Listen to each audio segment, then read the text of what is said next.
नमस्कार। Space the world of interior में आपका बहुत बहुत स्वागत है। मैं मीता रैना, इंटीरियर डिज़ाइनर, पिछले 25 सालों से इंटीरियर की फील्ड से जुड़ी हुई हूँ। अपने इस चैनल के माध्यम से मैं इंटीरियर से जुड़े हुए काम, उसकी एजुकेशन, लर्निंग, गलतियाँ, उन सभी पे बात करना चाहती हूँ। आज के हमारे इस वीडियो में हम शार्पनिंग द स्किल सीरीज़ पर आगे बात करने जा रहे हैं।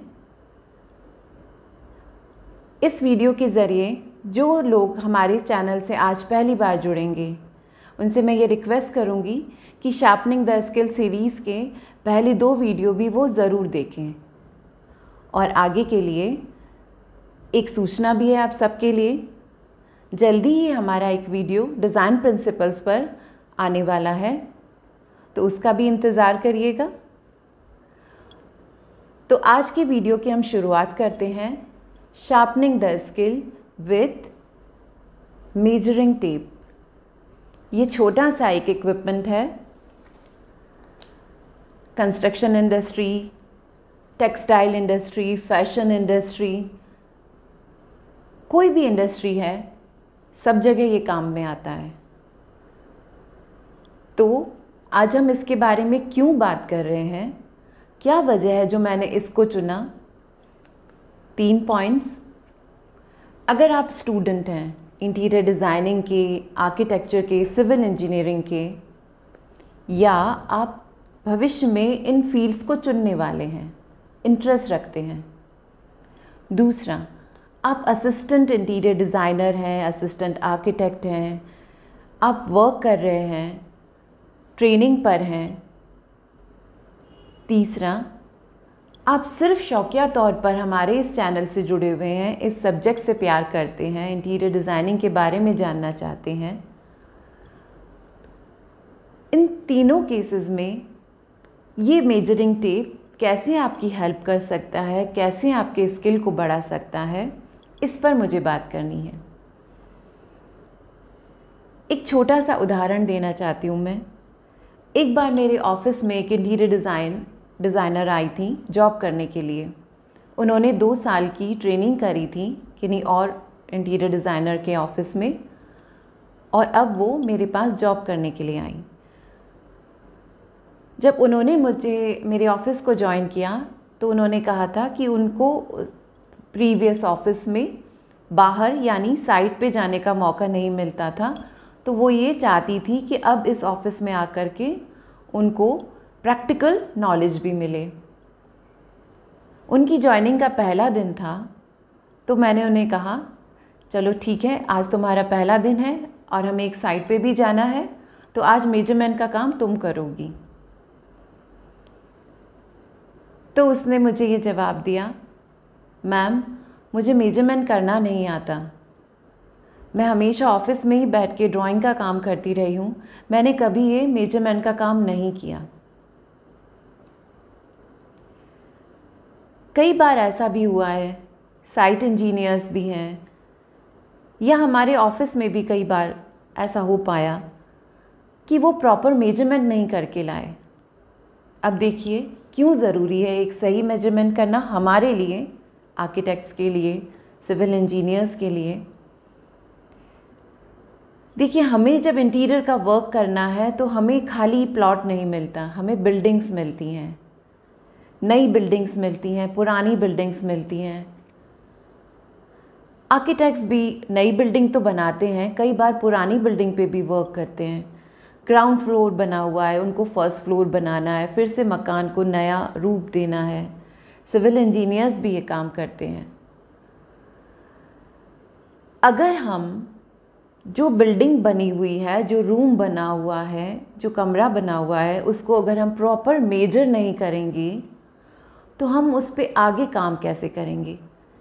अगर हमने गलती करी तो वो गलती हमारी आगे की ड्राइंग तक चली जाएगी, और जब हम एग्जीक्यूशन स्टेज पे पहुंचेंगे तो हमें पता चलेगा कि अरे ये साइज़ तो यहाँ है ही नहीं, ये लोकेशन तो यहाँ है ही नहीं। तो बताइए, आपकी इतनी मेहनत, इतना समय, सब कुछ बर्बाद हुआ। सिर्फ प्रॉपर यूज़ नहीं करने की वजह से।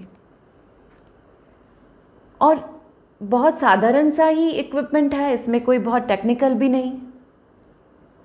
ये अभी जो मेरे हाथ में है ये 3 मीटर का फीता है, 10 फीट तक की लंबाई। ये वाला फीता 10 मीटर का है, 30 फीट तक की लंबाई नाप सकता है। और भी बड़े फीते बड़ी लंबाई के लिए कई साइजेस में मिलते हैं। 10 या 15 फीट तक का फीता, कम से कम इतनी साइज़ का, ये ज़रूर आप सभी के घरों में होना चाहिए। और जब मैं इसके बारे में बात कर रही हूँ तो आपको एक और चीज़ मैं दिखाना चाहूँगी। देखिए, इस फीते के अंदर 2 तरह के डायमेंशंस मिलते हैं। अगर आप थोड़ा पास में आकर के इसको देखें, एक तरफ है इंचेस के डायमेंशंस, एक तरफ है सेंटीमीटर के डायमेंशंस। अब ये जो फीता है, इसमें ये देखिए, इसमें इसकी एक साइड पर है सेंटीमीटर के डायमेंशंस और इसकी एक साइड पर है इंचेस के डायमेंशंस। इसका क्या मतलब है? इसका मतलब ये है कि अभी भी हमारे यहाँ पर 2 तरह के सिस्टम्स फॉलो किए जाते हैं। एक स्टैंडर्ड सिस्टम या ब्रिटिश सिस्टम जिसमें फुट और इंचेस के अंदर मेजर किया जाता है, और एक मैट्रिक सिस्टम जिसके अंदर मिलीमीटर, सेंटीमीटर और मीटर, किलोमीटर, इस तरह के उसमें मेजर किया जाता है। ये सभी चीज़ें आपने मैथमेटिक्स में पढ़ी होंगी। अब इनको प्रैक्टिकल यूज़ करने का समय है यहाँ पर। और जैसे कि फर्नीचर इंडस्ट्री में मॉड्यूलर किचन होता है या मॉड्यूलर फर्नीचर होते हैं, ये सभी मेजरमेंट्स या ये सभी डायमेंशंस हमको mm में मिलते हैं। मिलीमीटर में ज़्यादा एक्यूरेट ड्राइंग बन जाता है।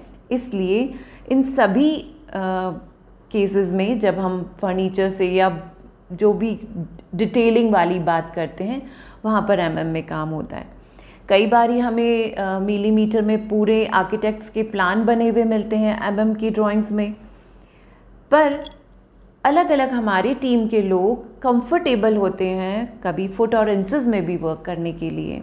तो मैं सभी स्टूडेंट्स से और जो हमारे टेक्निकल स्टाफ हैं उन सभी से एक रिक्वेस्ट ज़रूर करूँगी। कुछ छोटे से फार्मूलाज हैं जिसको अपने माइंड में हमेशा बिठा के रखिए, ताकि आपके साथ में कोई भी बात हो, कभी वो mm में आपको बताया जाए या फिट और इंचेस में बताया जाए, आप उसको कन्वर्ट करते जाएं साथ के साथ में। फॉर एग्ज़ाम्पल, मान लीजिए ये 5 फीट का टेबल है और अगर मुझे इसको mm में कन्वर्ट करना है तो मुझे क्या करना है, 300 से मल्टीप्लाई करना है।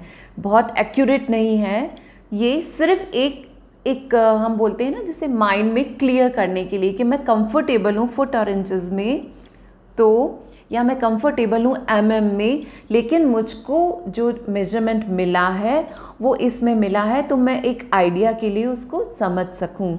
सो अगर 5 फीट का जैसे टेबल है तो आप उसको मल्टीप्लाई कर दीजिए 300 से, तो ये 1500 mm या 1.5 मीटर, राइट। जैसे 2 फीट का है, so this it must be around 600 mm, right. So ये एक छोटा सा सिंपल सा है, बहुत इजी मल्टीप्लाई और डिवाइड हो जाता है और हमें क्लियर कर देता है जिस मेजरमेंट या जिस यूनिट में हम कंफर्टेबल हैं उसको समझने के लिए।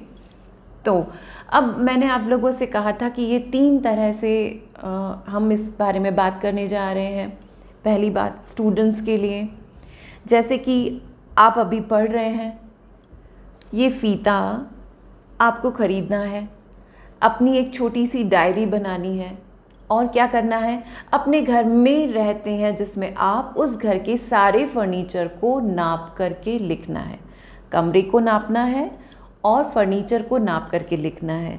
जैसे कि ये टेबल है मेरी 5 फीट बाय 2 फीट की, या मेरी चेयर है, तो आपको उसको मार्किंग करके लिख के रखना है। उससे क्या फ़ायदा होगा, देखिए, एक होता है हमें स्टैंडर्ड डायमेंशन रटने पड़ते थे, कि इतने बाय इतने का चेयर होना चाहिए, इतने बाय इतने का डाइनिंग टेबल होना चाहिए, स्टैंडर्ड कमरा इतने बाय इतने का होना चाहिए, राइट।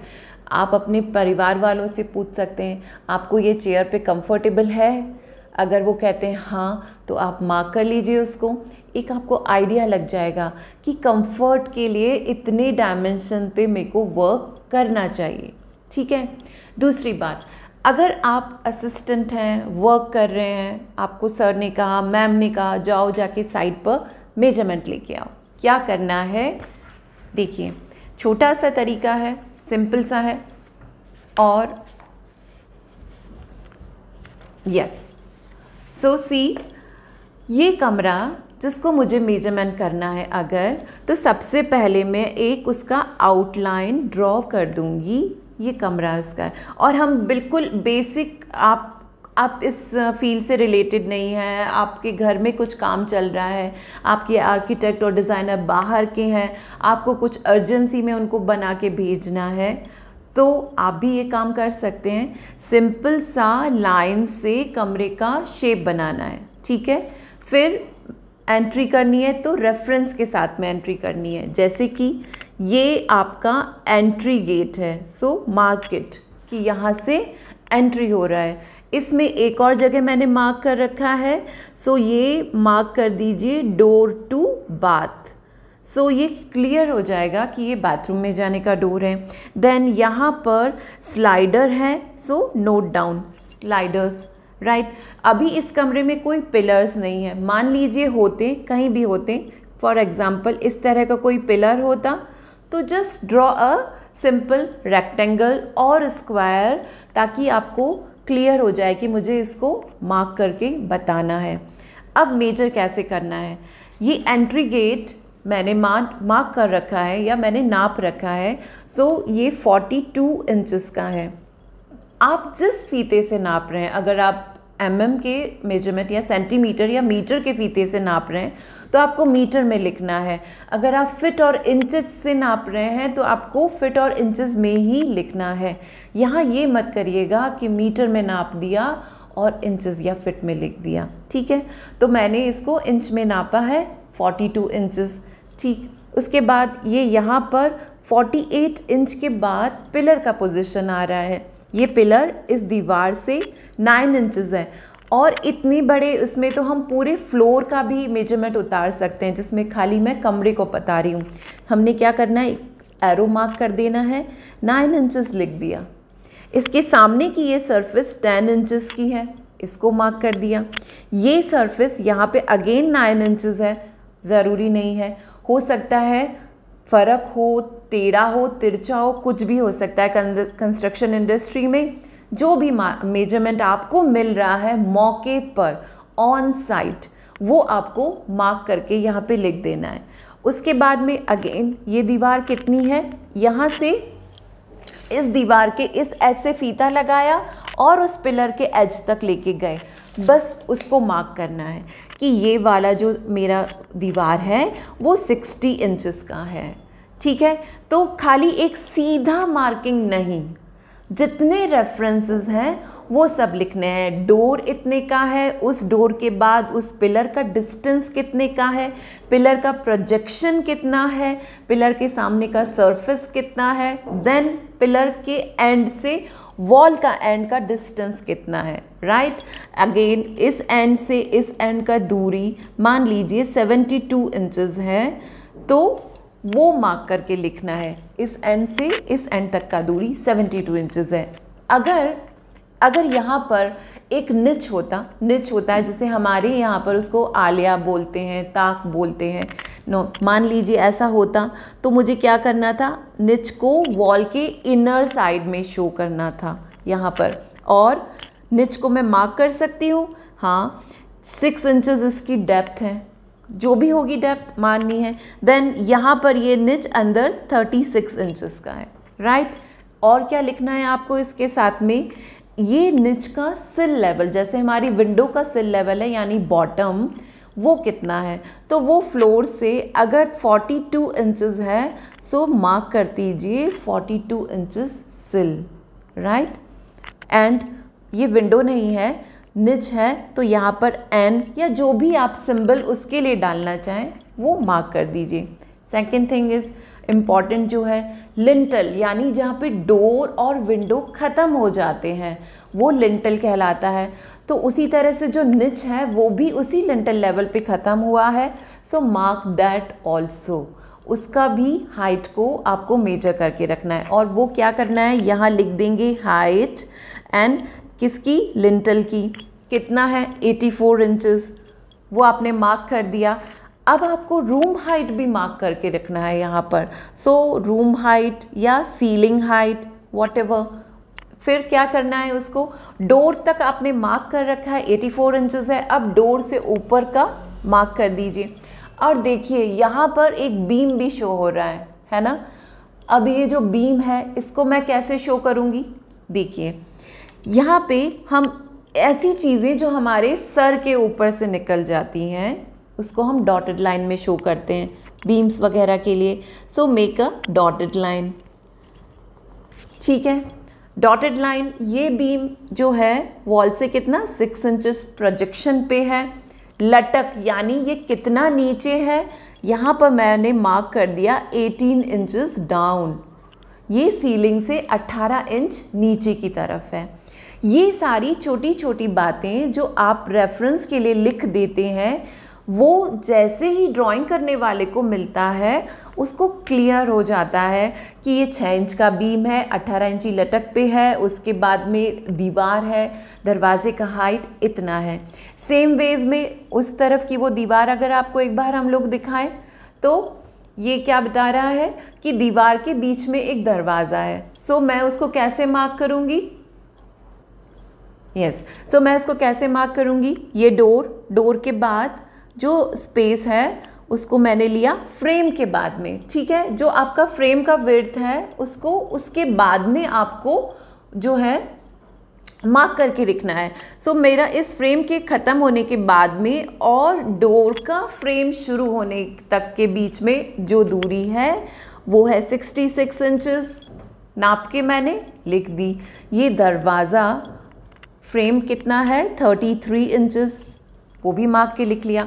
देन इस दरवाजे के बाद उस एंड तक का कितना दूरी है 46 इंचेस, वो भी मार्क करके मैंने लिख दिया, ठीक है। अब मैंने ये पूरा लंबाई है उसको मार्क करके लिखा। और मान लीजिए मैं अगर अकेली हूँ और मुझे मेजरमेंट करना है तो मैं क्या करती हूँ, उसको फीते को छोटे छोटे टुकड़ों में मार्क कर लेती हूँ। जैसे कि जितना मेरा हाथ का चौड़ाई से जाता है उतना तक मैंने मार्किंग कर दिया, वहाँ पर एक मार्क डाल दिया 48 inches 48 inches 48 inches 3 times 48 inches. Then more जो भी उसका नाप है वो नाप हमने पूरा लिख करके रख दिया यहाँ पर। ये स्लाइडर्स कितने के हैं, 8 फीट के हैं या 96 इंचेस, ठीक है। स्लाइडर का हाइट कितना है 84 इंचेस, मार्क कर दिया। सो ये सारा जब मार्किंग मैंने कर दिया, मैंने इसके साथ में रेफरेंस डाल दिया, मैंने हाइट डाल दिया, मैंने लिंटल का हाइट डाल दिया, मैंने रूम का सीलिंग का हाइट डाल दिया। तो अब ये साथ में क्या लिख दिया, अभी क्या रूम होता है, ये ऑफिस। आज की तारीख में ये कमरा किस काम आ रहा है वो मैंने इसमें मार्क कर दिया, ठीक है। सो ये तरीके से अगर आप मेजरमेंट लेते हैं, साथ में कुछ फ़ोटोग्राफ्स खींच के रखते हैं, तो विश्वास कीजिएगा आपको कभी भी दूसरी बार जाने का ज़रूरत नहीं पड़ेगा। आपको एक ही बार में आपका सारा काम हो जाएगा और आपको शाबाशी भी मिलेगी कि बहुत अच्छे से मेजरमेंट लेके आए हो। नहीं तो हमारे यहाँ पर जो सबसे पहली डांट पड़ती है, चाहे वो हमारे ऑफिस में स्टाफ को पड़ती हो, चाहे हमारे कारपेंटर्स को पड़ती हो, उनके ट्रेनर्स को पड़ती हो, वो यही पड़ती है कि क्या तुम्हें अभी तक फीता पकड़ना नहीं आता। मतलब फीता पकड़ना तो आता है लेकिन प्रॉपर तरीके से कहाँ पकड़ना है वो नहीं आता। तो इसलिए ये बहुत ज़रूरी है कि आप ये समझते हुए कि हमें इंटीरियर करने के लिए उस कमरे से रिलेटेड सारी जानकारी ड्राइंग में चाहिए। और कोई बहुत स्केल का ड्राइंग नहीं है, सिंपल लाइन्स ही खींचा हुआ है, सिंपल ही इसके अंदर मार्किंग करके लिखा हुआ है। बस इतना हमें इन्फॉर्मेशन अगर मिल जाएगा तो हमारा काम बन जाएगा और हम कंप्यूटर पे इसको कन्वर्ट करके काम करके आपके साथ आगे कन्वर्सेशन बढ़ा सकते हैं। ठीक है, तो ये हो गया स्टूडेंट्स के लिए, ये हो गया सारे assistant interior designers, architect, civil engineers, सबके लिए कोई हथेली का मार्किंग नहीं चलेगा, प्रॉपर मेजरमेंट किया हुआ मार्किंग ही चलेगा। अब अगर आपके लिए ये काम मैं बताऊं, आपको कोई जॉब नहीं करना है, आपको कोई कैरियर नहीं बनाना है, आपको सिर्फ शौक़ है, तो आप नया नया सामान तो ख़रीद के लाते ही हैं, फ्रिज ख़रीद के लाते हैं, नया पेंटिंग ख़रीद के लाते हैं। तो क्या करते हैं, दुकान पे जाते हैं और अंदाज़ा लगाते हैं कि हाँ हमारी इतनी बड़ी दीवार है। मैं बताती हूँ एक और किस्सा, छोटा सा किस्सा। हमारी एक क्लाइंट है, पहले क्लाइंट थे, फिर उनका घर वर सब हुआ तो उन्होंने कोई नया सोफ़ा ऑनलाइन ख़रीदा होगा। सोफ़ा ख़रीदा और उन्होंने अपना घर के अंदर से वो समझ चुके थे, सो मेजरमेंट वगैरह उन्होंने देख दाख के सोफ़ा बढ़िया से बनवा लिया, रेडी हो गया, उनके घर में पहुंच गया, सब कुछ सही था, लेकिन फिर भी सोफ़ा घर के अंदर नहीं घुस पाया। उन्होंने अपने मेन गेट का जो विड्थ था, जो उसका चौड़ाई था, उसको नहीं नापा था और वो सोफ़ा अब घर के अंदर घुस नहीं पा रहा था। मेरे पास कॉल आया कि मैडम हमारे तो ये थोड़ी परेशानी हो गई है, अभी हम क्या करें। तो साइट से हम कारपेंटर्स को लेके गए, उनके पूरे गेट को हमने खोला, कब्जों से पूरा निकाल के अलग किया, तो जाकर के वो सोफ़ा घर के अंदर घुस पाया। कई बारी फ्रिज के लिए हो चुका है कि फ्रिज की जगह सोच के गए, लेकिन फिर वहाँ पर फ्रिज नहीं आ पाया। तो ये छोटा सा एक बहुत अब एसेंशियल चीज़ मानकर ही इसको रख लीजिए घर में। कुछ भी चीज़ लेने जाते हैं, ऑनलाइन ऑर्डर करने जाते हैं, बस आपको क्या करना है, अपना डिस्टेंस नाप लेना है, मिलीमीटर में नाप लीजिए, सेंटीमीटर में नाप लीजिए, फिट और इंचेस में नाप लीजिए, जिसमें चाहे नाप लीजिए। और नापने के बाद में फिर ये देखिए कि वो चीज़ हमारे उस जगह पर आ पाएगी या नहीं आ पाएगी, और बाद की होने वाली परेशानियों से और उलझनों से बच जाएगी। तो मैं उम्मीद करती हूँ कि मेरे इस छोटे से फीते के साथ बिताए हुए ये कुछ मिनट आप लोगों के लिए काम के रहे होंगे, उपयोगी रहे होंगे। ज़रूर कोई आपका भी कोई ऐसा एक्सपीरियंस हो मेजरमेंट की गड़बड़ी की वजह से, तो ज़रूर कमेंट बॉक्स में लिखिएगा और हमारे साथ शेयर करिएगा। और अगले वीडियो का इंतज़ार करिएगा, बहुत जल्दी आने वाला है। तब तक हमारे इस चैनल से जुड़े रहिए, लाइक करिएगा, शेयर करिएगा और अपने दोस्तों से, परिचितों से ज़रूर कहिए हमारे चैनल को सब्सक्राइब करें। आपका दिन बहुत बहुत शुभ हो। नमस्कार।